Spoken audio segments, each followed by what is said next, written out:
Hi, I'm Tim Roble, and welcome to another episode of Adventure Athlete. Today we're on build day 66, and I thought I would catch up with you guys a little bit. It's Thursday, and let me show you what I got done this week. So, came inside, and I pulled off all of the siding off the roof and on the sides, and I repurposed that down here. Down on the curve. So I got the fender well all framed out, everything all in and looking nice and presentable. The refrigerator's back in its place, and here is what the wood, the tongue and groove, looks like. I used a propane torch on that, and then it has 2 coats of polyurethane in the gloss. This is what the wood starts out looking like. I process about 6 boards at a time, so I'll work 6, put them in place. And right now I have some out in the back that I'm ready to put another coat of polyurethane. I put 1 coat on, let it dry, kind of soak in, and then put another wet coat on, and it kind of gives it a nice sheen to it. So got the countertop installed. That went relatively well, except for this area right here. The wood wanted to pull up. I wanted to put this thing totally 100% down with construction adhesive, and that didn't really work out real well. So I had to shoot a few screws in it, and these screws are just for mock-up purposes. I have some other ones.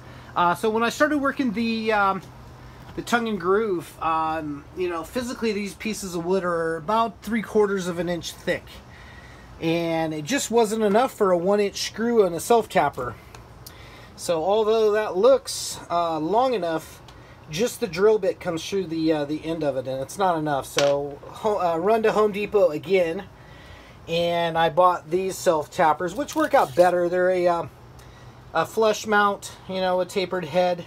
It's got a relatively big head, so it provides a lot of gripping surface. And I'm just shooting 1 in per board, per rib, and just kind of roughing everything out as we're speaking, because I got to put a little bow and arch and things as it's going down and getting in place.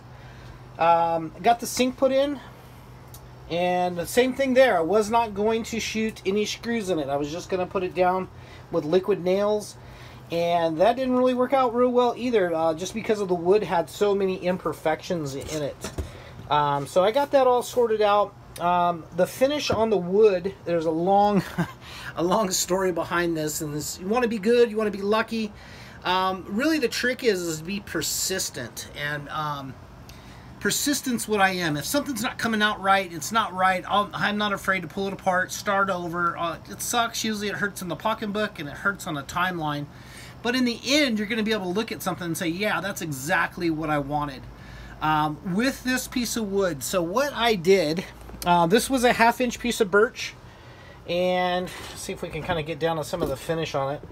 I'm in full work mode right now, but it's 1:30 and it's hot, so I thought, you know what, I'll just shoot a video right now, I'll cool down and upload it, and get you guys an update.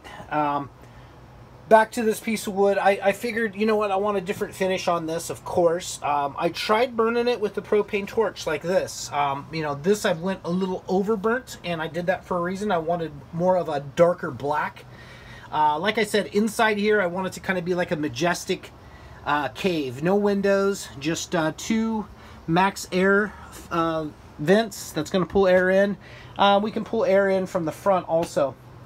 But with this, I was looking for a different look. So the propane torch was a no-go on it. It didn't turn out well. So I thought, you know what? I'm pretty good at blending some paint. The refrigerator's dirty right now, but you know, it kind of faded some paint into that, make it look old, and our coined term is rust-dustrial. So I shot this with some copper that's kind of got a metallic to it, and then I toned that all down with some browns, and then faded in some black on it. And that actually looked good. I was going to run with that. I actually really liked it.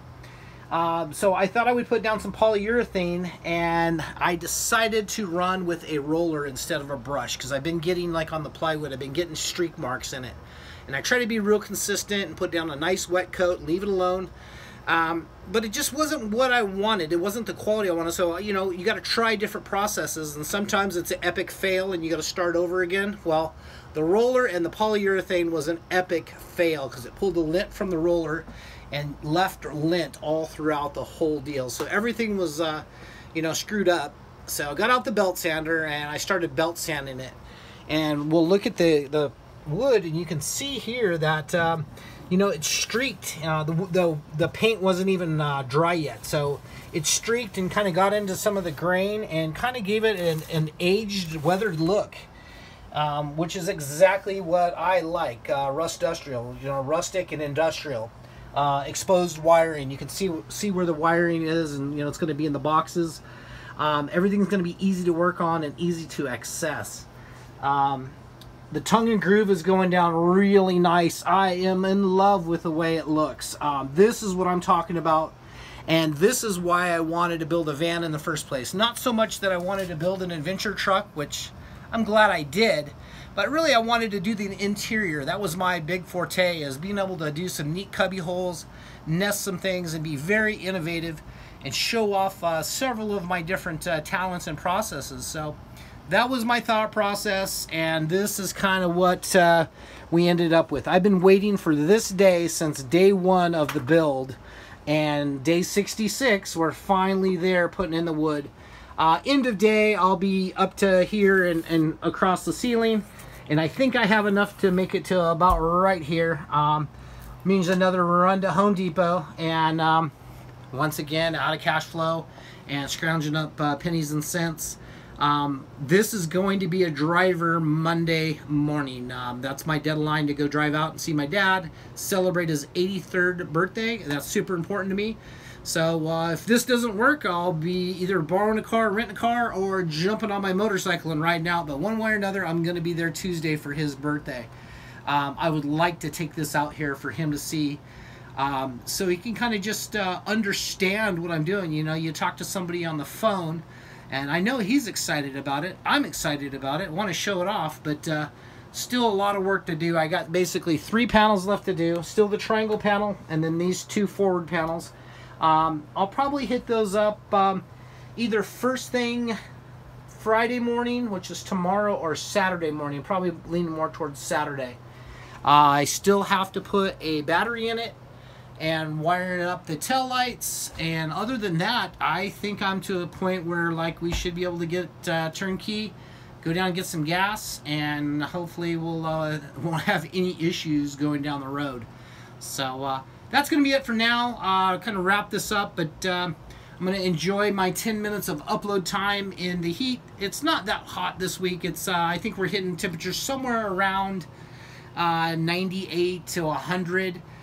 This Reflectix is super cool to the touch, so with the wood covering it, you know, it really keeps it a nice working environment in here. And normally I have this this fan on to help circulate some air, and that works. Oh, while I'm thinking about it, I got my cutting board in, and this is another thing that I've been looking forward to doing. You know, this has got the trough in it, and down below this is where it's going to be a trash can.